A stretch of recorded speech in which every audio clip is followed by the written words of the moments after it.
throw it out. I had to scream and shout. Before I turn to dust, I've got to throw it out. Hello, Sally Libby. Hello, Michael Small. Are you ready for another action-packed episode of our podcast, I Couldn't Throw It Out? I think so. Okay, by any chance, did someone named Sally Libby get a very interesting large white envelope in the mail last week? She certainly did.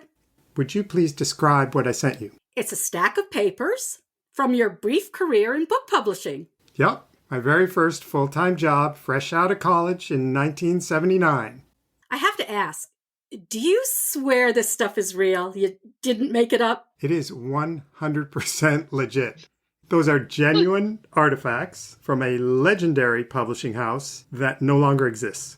It was called Coward, McCann, and Gahagan, and they put out some big books, including The Spy Who Came In From the Cold. Really? Yep. That was long before my time, so we had to mention it often because we didn't get a lot of books at that level. You might have noticed this from the book proposals that I saved all these years and then sent to you. Did you enjoy my selections? Oh, yes, because they're so twisted.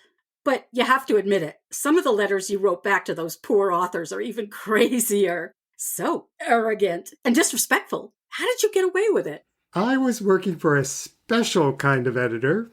A few months before I arrived, he had won what I think is called the Klein Award, which is given to an editor who upholds the highest standards of literary merit. Oh. So it was pretty clear that any shenanigans I pulled off could never hold him back. In fact, after I left, he went on to become the editor-in-chief, CEO, and president of Houghton Mifflin and E.P. Dutton. I believe you've heard of those publishers. Certainly have. Yep. And then he went on to write 10 spy novels set in World War II and the post-war period. And they have won too many awards to count. And they've been on all the bestseller lists. And one of them, called The Good German, was made into a movie starring George Clooney and Cate Blanchett. Wow. If he's so smart, why didn't he fire you? Well, funny you should ask, because we happen to have a guest on the other line who can answer that question. He's the man who accomplished all of the above in a single lifetime. And ladies and gentlemen, introducing my very first boss and my lifetime friend, Mr. Joseph Kanon. Joe, say hello. Hello, Michael. How are you doing today? We're already having a good time, right, Sally? Hi, Sally. Congratulations on surviving 1979 to 1980 with a pathologically job-covetous employee in the office. Was that delusions of grandeur on his part or just the cockiness of youth? You know, he was so eager and enthusiastic, and there is a kind of old saw about hiring people. You should hire somebody who wants your job. The only problem was I didn't realize he wanted it right away. So we have invited you here for a reason. We need your help with reviewing some of these items that I saved, and then we have to decide if they can be thrown out. Are you up for the challenge? Absolutely. Before we get to that, I have to say that one of the best things about Joe Kanon is that he had the sense to marry a certain literary agent named Robin Strauss, and I think she's listening in. And if you are, hello, Robin. Hi, Michael. Hello. Hi, Sally. And we also have one other person who's listening in here, Cindy Ruskin. Hi, Joe and Robin. Okay, we have to get back to business. Joe, you also Yes. received a package like Sally's, and I've got a package here. Is it accurate to say that your package brought back some very beautiful memories? Well, it's certainly a trip down memory lane. These are query letters and some of your reports, and that whole period when you were reading manuscripts and being really funny about them certainly came back. One important question that Sally asked earlier is, did you consider firing me? And if not, why not? I never considered firing you. You were a superb assistant. I just didn't know that you were subversive. Well, your patience was superhuman, and I would like to add for any managers who might listen to this, that Joe was aware that I was the highest paid editorial assistant at a staggering $8,600 a year, and I couldn't really afford to eat, so Joe took me out to lunch at least, I don't know, once a month, once a week, something like that. And Joe, do you remember what I would always order? No, what did you order, actually? Oh my God, I thought you'd never forget because you were so horrified. Oh, tongue. Yes! Tongue. Yes, I'd have a tongue sandwich and a cream soda. That's all I dreamed of. And Joe would take me out and he'd watch me like, what the hell is this guy eating? So before we decide the fate of the papers, I saved for 42 years. I need to give some background in case some people didn't know about publishing back then. Way, way back in ancient pre-internet times, there was this super thick book called Literary Marketplace. Joe, can you explain for people who don't remember what Literary Marketplace was? Literary Marketplace was essentially like a phone directory to publishing. It would include practically anybody in the business. If you were somebody who wanted to write a book and needed a contact in the business, there it was. All you had to do was use it. And it was updated every year. Many publishers added a note to say that they take proposals only from agents. But some publishers, like Howard McCann and Gahagan, they indicated that they took unsolicited manuscripts. So, you know what happened? Mountains of manuscripts and letters arrived every single day. And I really do mean mountains. They were stacked to the ceiling around the office. And because the assistants were paid so little, I don't know if you remember this, Joe, but they would just toss those manuscripts, collect the postage, and go to the post office to trade in the stamps for cash. Now, Sally, knowing me as you do you think I would do that? I wouldn't put it past you. I did not do that. Of course he wouldn't do that. I have a very strict moral code. Oh, And so did my excellent pal Joe Labatt, who sat next to me. This could not continue. So we set up a system. I wrote a bunch of different form letters, ranging from one that was very kind to some that were extremely cold and corporate. And the cold one would go like to the really, really crazy people. And then I assigned stacks of manuscripts to each of the assistants, and we all had to review them. And Joe Labatt and I would ensure that every budding author got a response. And while we were at it, I saved some of my favorites. Unfortunately, I saved a few too many for us to review them all today. But I tried to send a representative sampling to the two of you, and then I ran into a problem. I had a crisis of confidence about this entire project. Because even though we're not going to mention any of the author names, so no one is likely to remember these book pitches from 42 years ago, I still worried that it might not be fair for us to get entertainment out of these proposals. When you think about it, these books, these were people's dreams. And I really want to tell those stories behind them, because then we can throw them out, maybe. But the question is that ethical? That's when I remembered a very important detail. Cindy and I have a pal who has many job titles, and one of them is ethicist. And she's also a psychiatrist. And she's also a professor of bioethics at Einstein. Her name is Tia Powell, and I figured there was no better person to tell us if we can proceed with this project. So I called her, and here's what she told me. So I love this question because I love ethical dilemmas.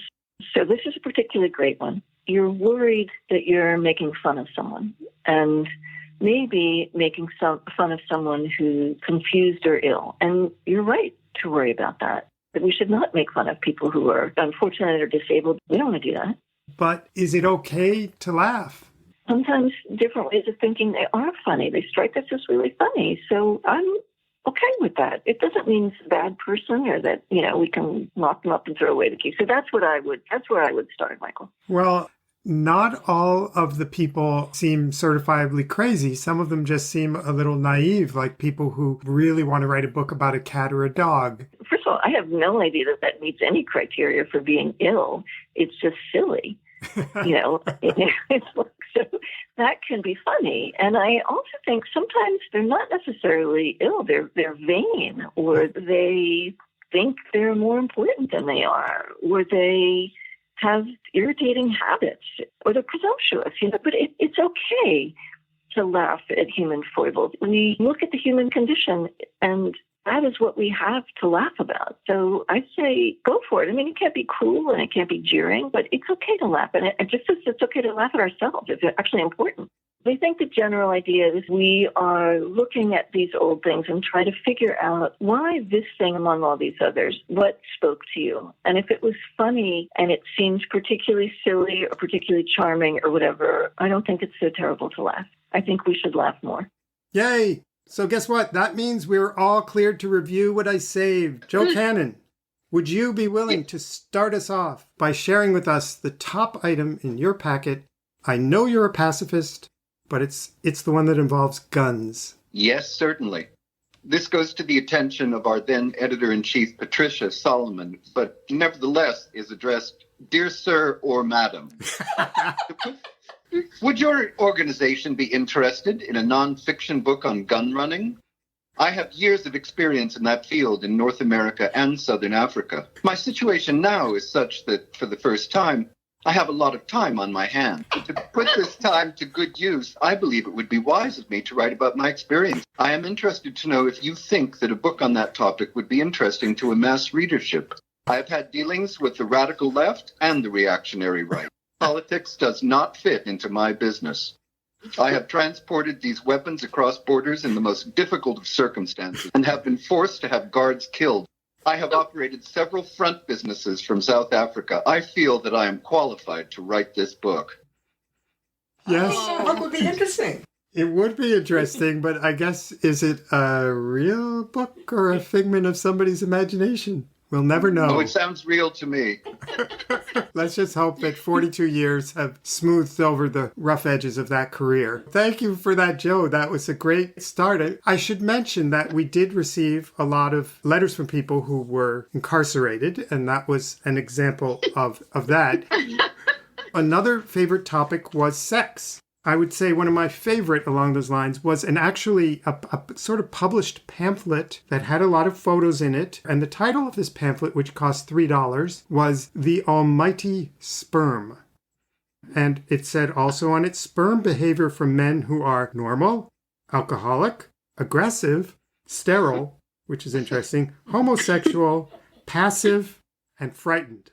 Now, the sperm from a frightened person turns out to be the key sperm in this book. The story basically is that the author of this book, for some reason, felt that his sperm were not living, and he felt that it was a mental thing, that he wasn't thinking good thoughts, and it killed his sperm. So he had read about people who looked at sperm under microscopes, so he tells the story of how he went out and got a microscope, and he kept the microscope next to his bed. I now read you just my favorite part, which is the process of getting the sperm to the microscope. So he wrote, first, let me explain the girl's view on all of this.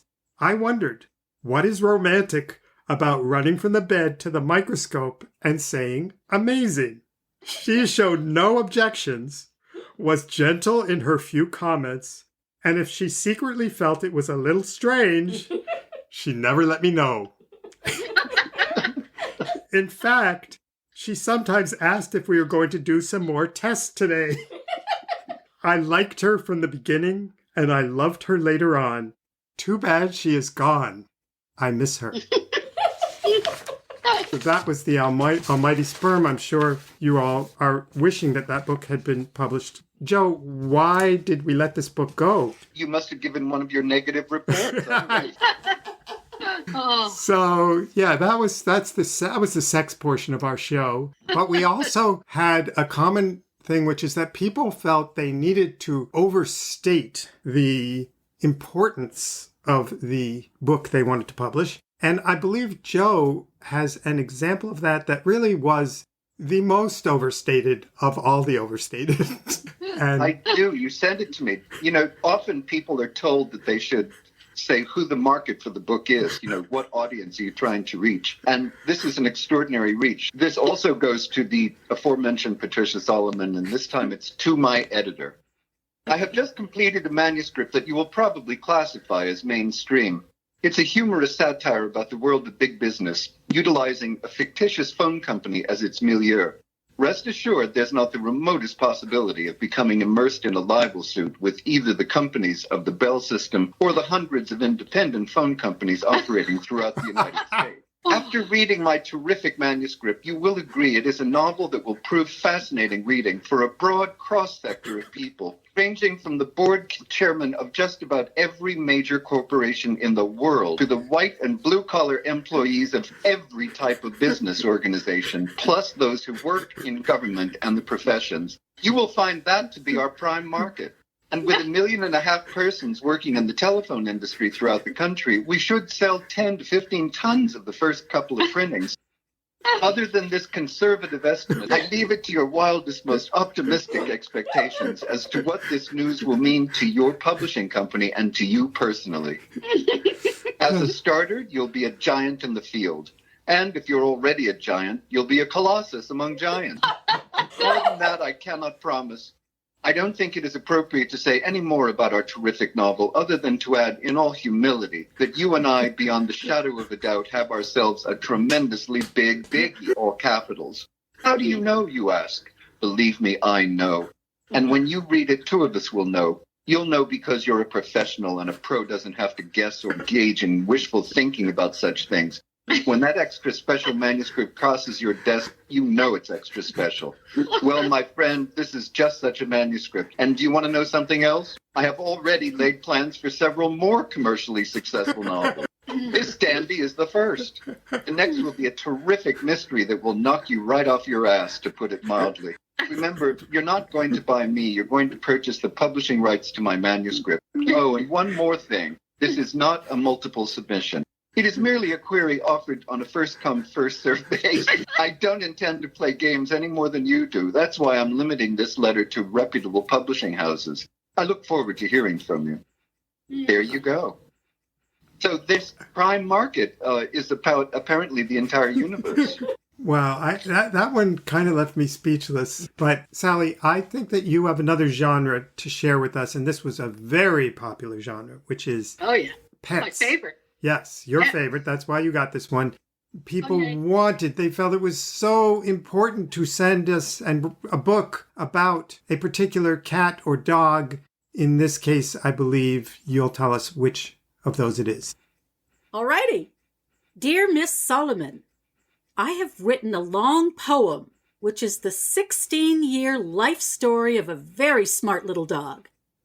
It is written in 4-line stanzas, 5 to 7 per page, and there are 25 pages consisting of 540 lines. Each page covers a different topic or incident, all of which are true. Most of the incidents are humorous, and all show his exceptional character and intelligence. I've conducted my own enjoyment poll, and the responses were more than encouraging, such as, amazing, excellent, the most beautiful poem I've ever read. Considering the number of dog owners in the United States and Britain, I believe the sales potential to be many millions of copies. Although it was not intended to do so, it now seems to be a useful tool for those who shy away from reading.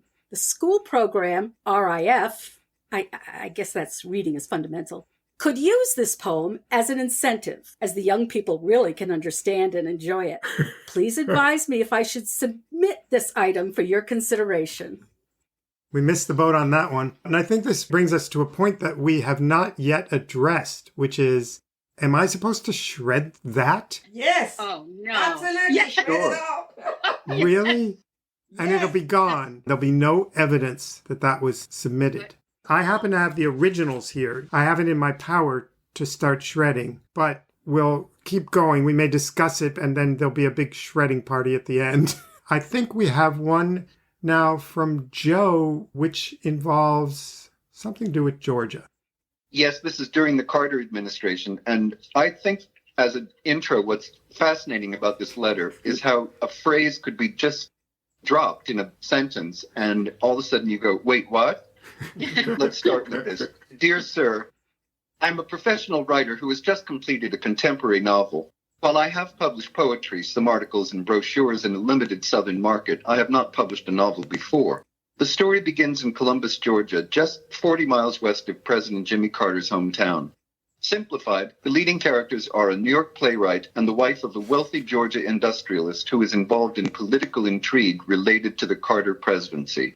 There are some graphic sex scenes, a homosexual involvement, and a murder which causes the heroine to flee to safety in France, where she discovers the chateau she shared with her lover during their previous lifetime. That's the phrase. Of course, the chateau is haunted, and the book screams to a fiery close. If you're interested in seeing my manuscript, please advise. And you think that I can shred the fiery close so that it's never remembered again? Well, you might hang on to that one. Okay. Well, I have a couple here that I found quite interesting. This one is, Dear Sir, Tension Fiction Editor, I have prepared a 40,000 word novel. It has to do with preachers who have been called down from their pulpits by members of their congregations. I have actually met such men. Someone in the congregation calls out, "You come down out of that pulpit. You're not preaching the gospel." And then Brother Justin Knight was just called down for the 4th time in his life. And having nowhere else to go, he started his own church based on the severe disciplines set forth in the Bible. He married a girl, Linda, of his congregation, even though he himself considered sexual intercourse beneath his dignity. He inflicted corporal punishment on her a couple of times, and this led to his death. The second and last time was when he thought she had been fornicating with another preacher in a vineyard. Linda actually had been misbehaving, and her hymen had been demolished in the process. Then along came his successor, Cedric, who fell in love with Linda. But she had to be sure that her hymen was intact, since the Bible demands death for the woman coming to her marriage bed a non-virgin. So she went to Japan and had the operation Makusei, by which her hymen was restored, and she lived happily ever after. The preacher who violated her in the vineyard was seen, quotes, doing it, and he was called down and had to go to his church's headquarters in Chicago for reassignment. There, he met and fell in love with Opal, the assistant superintendent of pastoral appointments, who gave him a massive education as to the frailty of all preachers. They married and lived happily ever after, even though her massive feminine endowments and expertise kept him in a state of depletion and exhaustion. I am sure that millions of people in the Bible Belt, in quotes, and elsewhere will find this work interesting and enthralling. While the book deals with religion, it is not a religious book as such, and I've been careful to avoid any kind of preaching.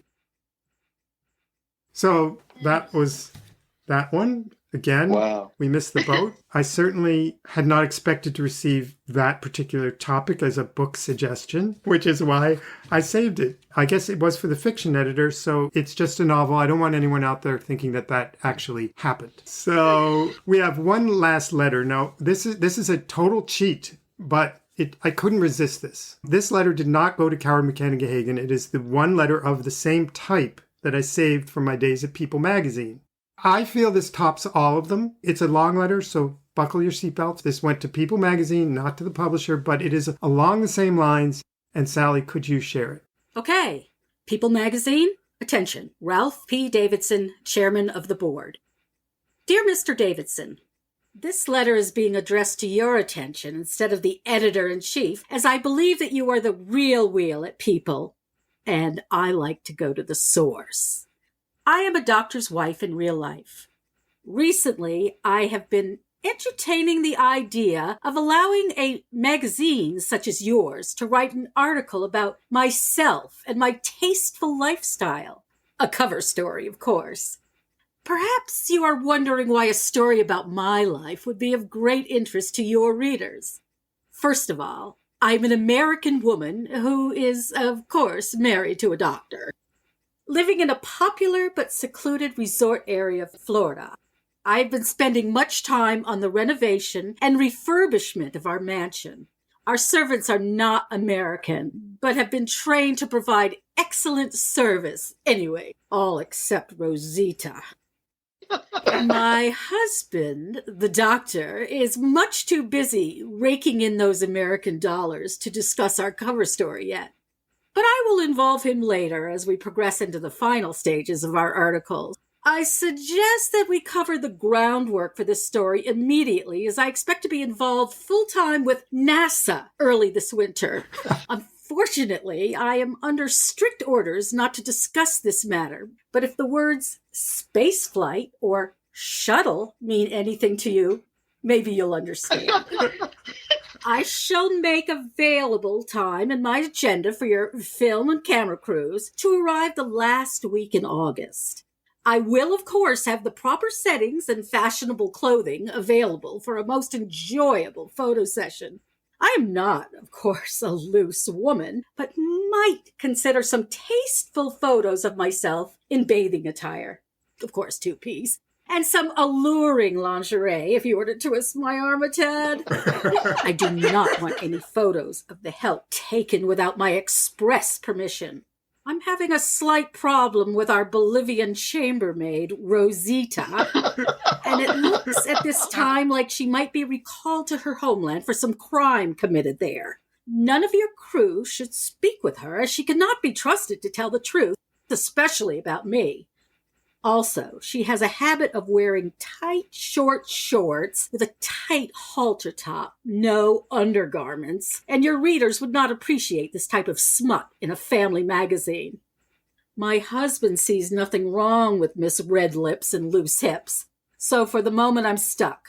Probably the only thing that keeps him from jumping in the sack with her is that he's afraid she might have AIDS or VD or something worse. Shoes cannot be worn in my home, nor any soiled garments of any kind.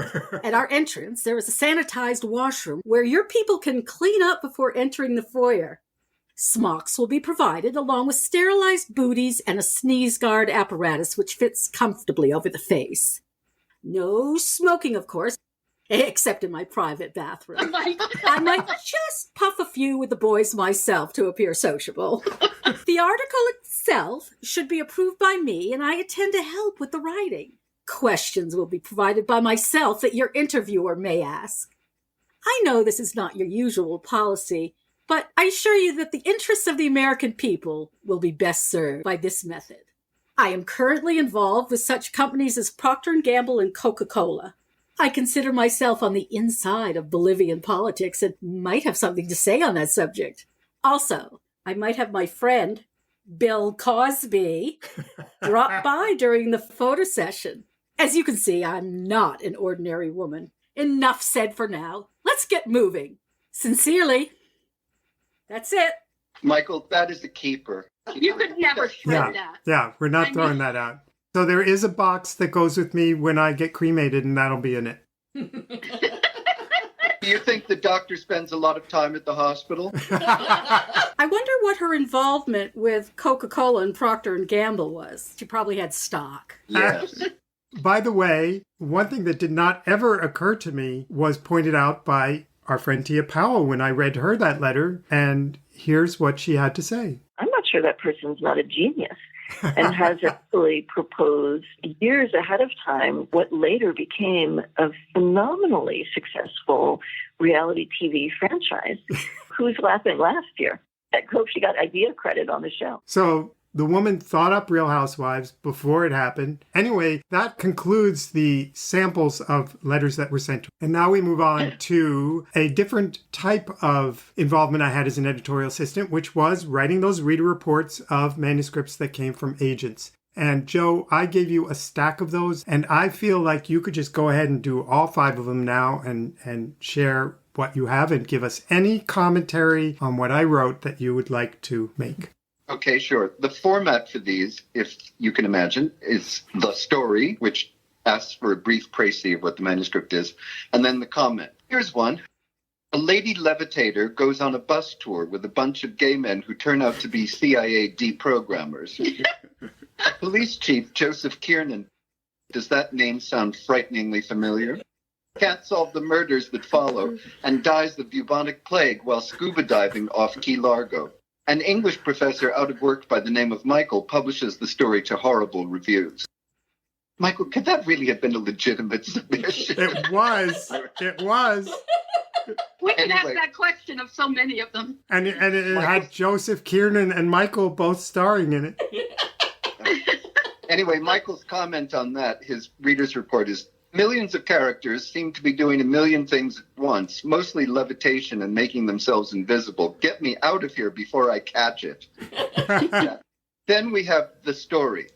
This story of a wonderful pet cannot be paraphrased. So, to quote, I suspect the big sable and white collie knew more about living and what was going on around him than anyone we have ever known. When, on occasions, he found something he could not readily comprehend, he seldom let it go by until he did understand it. Michael's comment, sometimes I think we feel the very same way about Joe Kanon, but nobody has volunteered to write a book about him. Perhaps. Here's one, the story. It is 1859. A young woman stands at her father's funeral. The author tells us she is bereathed, W-R-E-A-T-H. This must mean that she is wearing a wreath, very fashionable at funerals in those days. She looks across at Brett O'Rourke. Then she takes out a knife and stabs him. My God, she tried to kill me, he thought bemusedly. In those days, people were bemused about dying. In the next chapter, we meet Kitty. She was besotted with Brett as she had been at 7. This means they got drugged together as children. 200 pages later, Kitty's fingers shyly touched Brett's member. Of what is Brett a member? Perhaps the Rhett Butler fan club. He screws Kitty and stomps off without giving a damn. Comment. Undoubtedly the worst manuscript in 6 months, levitators and unsoliciteds included. I was bemused, but not be impressed. Perhaps if I had been besotted. Oh, pass. Then finally, the story. John's dad is a drunk. John's mom is sick. John's girlfriend is pregnant. John won a full scholarship to Yale and can't use it. John's roommate is homosexual. Oh, John, poor John. Oh, pass. So that's just a sample of Michael's superb reports. The other people who wrote, did these reviews, were they as snarky as Michael? Never. That's what made him good. He was, Michael was wonderful. He was very funny. And, if you can't laugh at some of this, it weighs you down. But he also had supreme confidence to write these reports. Yes. Yeah. I mean, Robin points out that all of us began this way. I mean, in publishing, we all started reading The Slush Pile, et cetera, and we wouldn't have dreamed of doing stuff that Michael pulled. One little note that is worth mentioning is that the Bereathed and Besotted book, that author was published by Jove. Really? Yes, Jove went for it. By Jove. Wow. By Jove, Cindy said. Oh, How did it do? I have no idea. But along those lines, this is a book that was called Grady Barr. And it says, Grady Barr begins as a pimp in Galveston, Texas in 1926 and ends up as a hotshot oil man who gives advice about the Middle East to President Kennedy. My comment was, crude oil, crude men, crude women, crude writing, pass. That book was published by Arbor House in 1981 and is on Goodreads now with 4 stars out of 5. No. Yes, ma'am. Michael, you Yes, blew it. ma'am. Okay. Well, we all make mistakes. Oh, me? Come on. Then we have this one, which is called Flagman, What of the Road, which I did not like, but it also came with a short story called Cabause. It's a Homeric Crusoe update about a man marooned on an island inhabited by wild lesbians who reproduce with pine cones. My comment was, need I say more? That was written by V.S. Yanofsky. I looked him up. He was a Soviet emigre and doctor. His papers are stored at Columbia University archives, including correspondence with Dorothy Day, E.L. Doctorow, T.S. Eliot, Marianne Moore, and a lot of Russian people. I only have 24 boxes. There's 38 boxes of his stuff in the Columbia Library. Auden wrote a prologue to one of his novels. Christopher Lehman Hoped in the New York Times, who has never said anything nice about me, said that the plots may sound impossibly far-fetched and cumbersome, but Dr. Yanofsky makes it float like a fairy tale. He squeezes his deepest spiritual insight into sentences as innocent as the prose of Peter Rabbit. So You don't read goods like that every day. that was the person that I kept because I made fun of him because I didn't think he was worthy. There is another book by William Hoffman called Dance With Me. My comments were so long that they went basically off the bottom of the page. I love this book. It is very funny. I laughed out loud throughout the whole thing. I don't think it was ever published. But there is a William Hoffman who won the 1992 John Dos Passos Prize for Literature, and I'm going to assume it was the same person. Joe, I tried to get you to go with it, and you just weren't into it. Well, That's publishing for you. Yeah. Then there was another one I loved. I just want to make sure, I did love some of them. This was by Josh Freed, a reporter for the Montreal Star.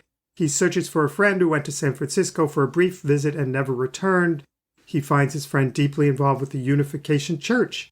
Blah, blah, blah. I said the story is well written, exciting, and terrifying. It reads like a novel. We passed on it. It was published by Dorset in 1980, and it sold 70,000 copies. Ooh. I'm just saying. There's no accounting for taste. Then this one last letter. This is just an example of the letters that I wrote to people that were like, what? There was an author who wrote to us to find out how his book was doing. He had published long before, I think, Joe was there or I was there. And by mistake, I sent him the wrong letter. I sent his letter to somebody else. And I sent him like a, sorry, we're not interested in your book letter. He wrote a letter to complain saying he heard the deadly dull voice of the computer. I wrote back to apologize and say, this is what happened. So he wrote back to me again. He wrote, "Dear, very dear Mr. Small, what, oh, what shall I do? I still hear the deadly voice of the computer. Did you know my son-in-law's name is Michael?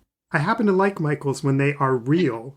Tell you what, maybe I'm wrong. What was the good news about my book? And what was the name of my book? If you guess, I shall bow down and worship before you forevermore. Exceedingly sincerely, this guy." So I wrote, "Dear Mr. P, developing your personality is still bringing in paperback royalties. Bow down." And he wrote, "Dear Real, I bow and gladly, and as I promised forevermore. You win, I lose, you are not a computer. Very cordially." But Joe, that reminds me, don't you have a letter that I wrote to somebody that you found? Yes. This is my favorite in the package. I mean, it begins to show how really outrageous your behavior was. That letter you just read is just priceless. We're supposed to be nice to our authors, and particularly the published ones. But anyway. All right, here's a back and forth correspondence that Michael had with someone. And the first letter is for background. This is December 17th, 1979.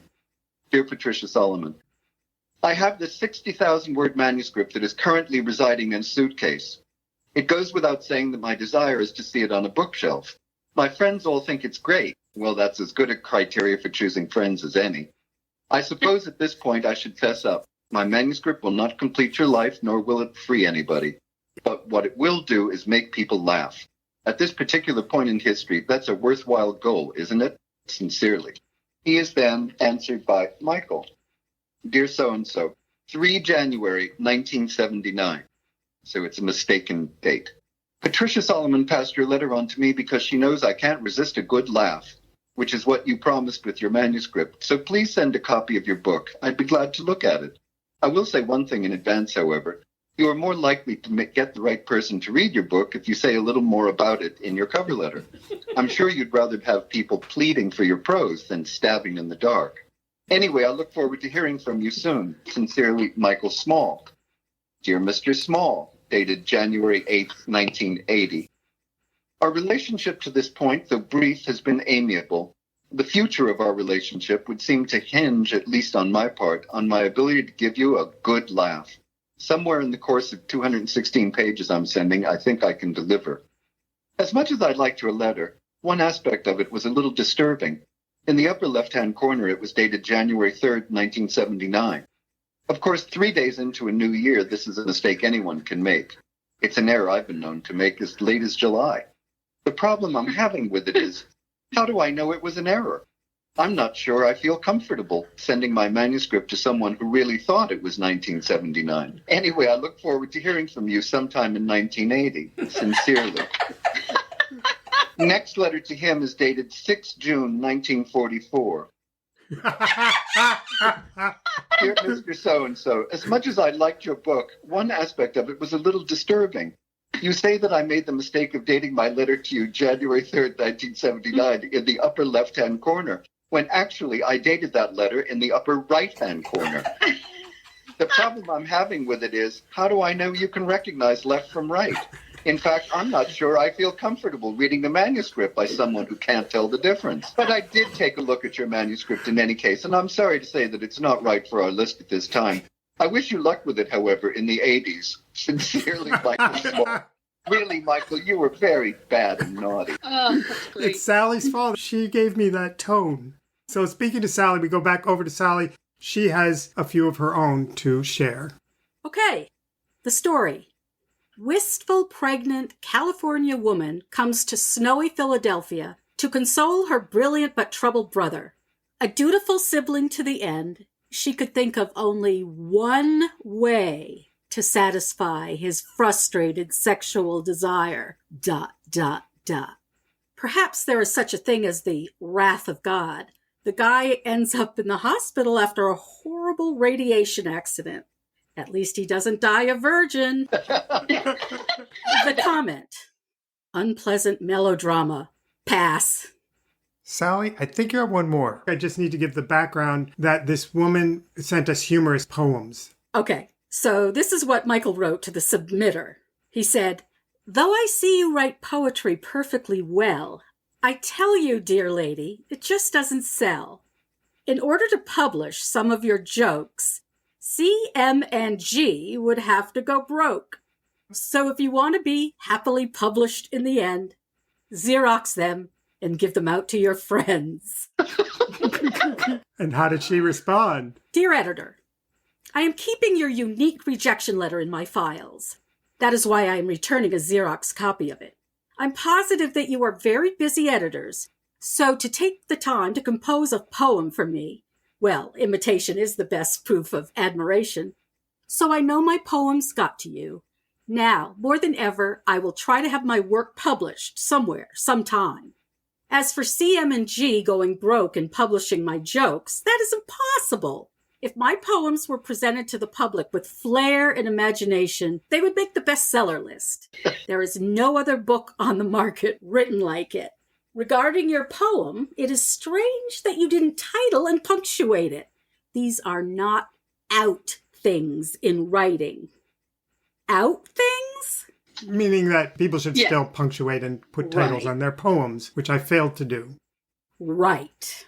Enclosed is an SASE. Please return the 2 pages of poems that I submitted to you. I want them back. So we have reached a point where we have only one last thing that we need to do before we can wrap up and figure out how much of this do I save or do I toss it. It's a little story about one of the special cases that came across the desk of Joe Kanon's editorial assistant. And anyone who might have been there and witnessed it is free to kibitz as I tell this story. The situation is that when I really, really liked a book, I'd write a personal letter to the author with encouragement and maybe a few little suggestions on where they can go in the future. Joe, were you aware that I was doing this, or maybe not? Of course not. Everything you did on your own, Michael. I didn't think it was nice to tell a hopeful author that they were getting advice from the editorial assistant who was 3 months out of college. So I changed one little word in my title. So when I wrote to them, instead of saying editorial assistant, it seemed better to say editorial director.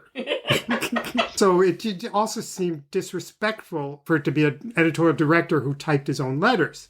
When I typed letters for you, Joe, as I did many times, can you repeat what the protocol was when someone was dictating a letter and someone else was typing it? How was that indicated on the letter? It would invariably be in the lower left-hand corner in caps, the dictator of the letter. In this particular case, it would be JK. And then there would be a slash, and the typist of the letters that he could later be identified would be in small letters, for instance, MS. Anyone who reversed the order of that essentially was saying Michael Small had dictated this letter to his typist, Joe Kanon, which is what you were doing, right? Well, even though I chose JK as the small initials, that's not necessarily Joe Kanon.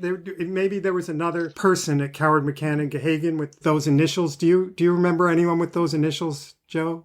Now, come on, Michael, you knew you were having fun with it. So I did this for about a year and a half. That was the longest job I'd ever kept. 'Cause it was my first job. And I got called in for an interview with People magazine. They needed fact checkers, and that was a big step up. At that job, I think I could make 11 or 12,000 a year.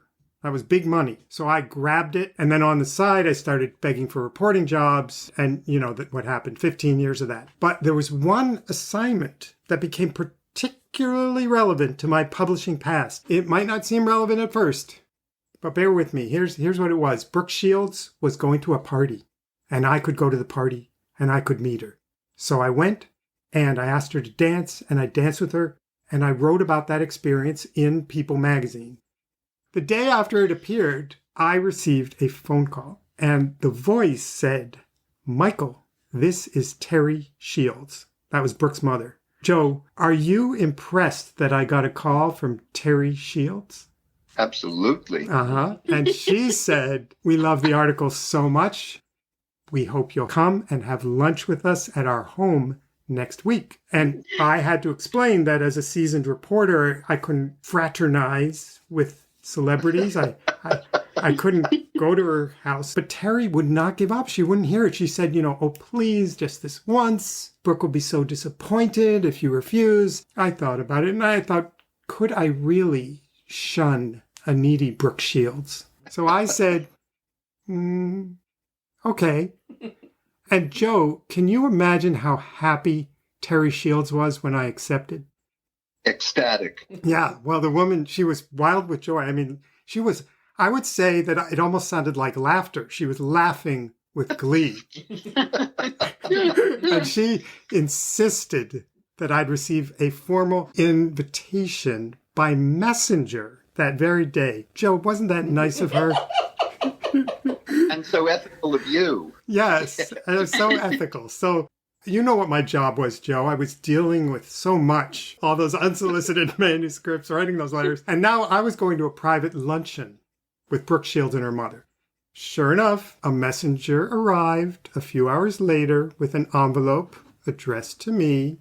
And I opened it and I pulled out the surprising yet somehow familiar contents because, well, it wasn't an invitation. It was definitely not that. It was something else. It was a couple pieces of paper. And the first one was addressed to me at Coward, McCann, and Gahagan, a place I had not worked for something like 2 years. And it read, "Dear Mr. Small, a few years ago, you sent me advice about my manuscript. Since then, I have been working nonstop, and I finally completed all 27 of your suggestions. I hope you will want to publish my book now, along with a revised manuscript. I am enclosing a copy of your initial letter." And there it was, my advice to that author, all 27 suggestions. But this time, there were a few changes. Joe, is there any chance that you remember how that letter was adjusted? I believe there was a red circle drawn around the slightly revised title, editorial director, and another red circle around the initials of your typist. Right.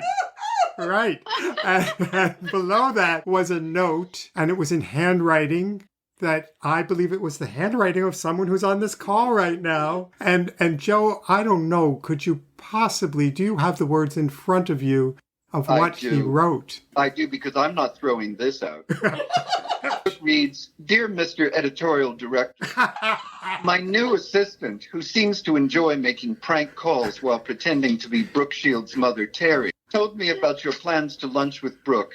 How wonderful for you.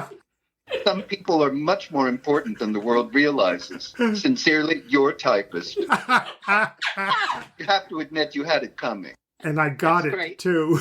That just tied things up with a bow. But before we sign off, I want to prove that I did not just do damage. And so, Joe, do you have that last letter to read? I do. Yes. This is a handwritten letter, too, by the way. It goes, "Thank you for your letter of rejection. Whoever drafted it has the soul of an aspiring writer. Mm-hmm.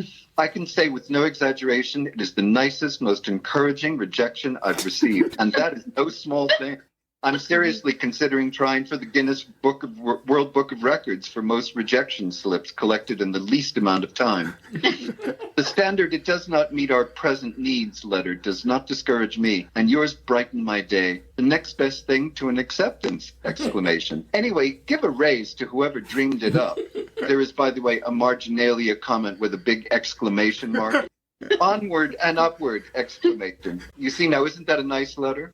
Yes, see? So we don't know what I wrote to her, but I did a little bit of good. I did bring some light into the lives of some lonely authors. And as usual, I don't know whether I can do the greatest job of throwing things out. I just feel like these things that we went through today, if I throw them out, there will be no evidence. Well, Michael, the one thing you really can't throw out is the doctor's wife in Florida. Okay. Yeah. That's That just, should, that should be framed. It should be published. Illustrated. Digitalize them and then they'll be preserved forever. Oh, there's an idea. Okay, well, I'm willing to digitize them, and then I will put them on the website, and then I will shred them. How about that? And then they'll be somewhere in the Ethernet available always. And not in our home. But not, Yay! Yay! Another party heard from. Okay, so you're not going to hear the sound of the shredder here. The sound of the shredding will happen after I digitize them. So we're just going to go on. We're going to wrap it up. We're going to say many, many thanks to Joe Kanon and Robin Strauss for being such good sports and wonderful friends for 42 years and feeding us and taking care of us. Thank you, thank you, thank you. You can find out more about Joe at josephkanon.com. That's josephkanon.com. There's a short video tour of Berlin where you can learn the background of his book, Leaving Berlin. And there are links to buy all of his books, not just links to the big guys, but also from indie books if you want to support indie books. And I have to say that if I was going to a desert island and I was taking one Joe Kanon book, I would take Istanbul Passage. I was reading that book on the subway and my heart was pounding. I was so upset and I missed my subway stop and I had to go to work late and tell them I was late because of Joe Kanon.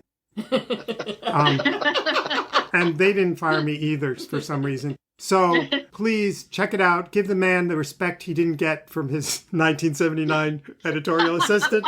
Speaking of assistants, we want to dedicate this episode to the memory of Sarah Gerhardt, who took my place at the desk outside Joe's office. She was a beautiful presence on this earth who dedicated so much of her life to celebrating books and reading, and she gave us the biggest laugh of all with her Terry Shields impression. We also owe great thanks to all the people who help us with our podcast, including our supersonic audio advisor, Willie Mandeville. And of course, thanks to our brilliant friends, Dan Schulte, Jen Ayers, and Don Ralph, the creators of our theme song, which you can hear in its entirety at the end of this episode. If you're interested in seeing the artifacts from this episode, including those digitized letters, you'll find it on our website, throwitoutpodcast.com.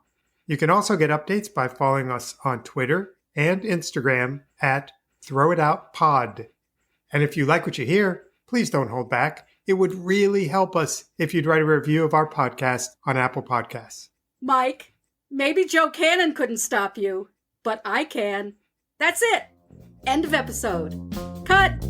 Out here in Nancy's, her big garage. This isn't this isn't a mirage. Decades of stories, memories stacked. There is a redolence of some irrelevant facts. Oh, I couldn't throw it out. I had to scream and shout. It all seems so unjust, but still I know I must. Before I turn to dust, I've got to throw it out. Before I turn to dust, I've got to throw it out. But I couldn't throw it out. I couldn't throw it out. I'll sort through my possessions in these painful sessions. I guess this is what it's about. The poems, cards, and papers, the moldy, musty vapors. I've just gotta sort it out. Oh, I couldn't throw it out. No, I couldn't couldn't throw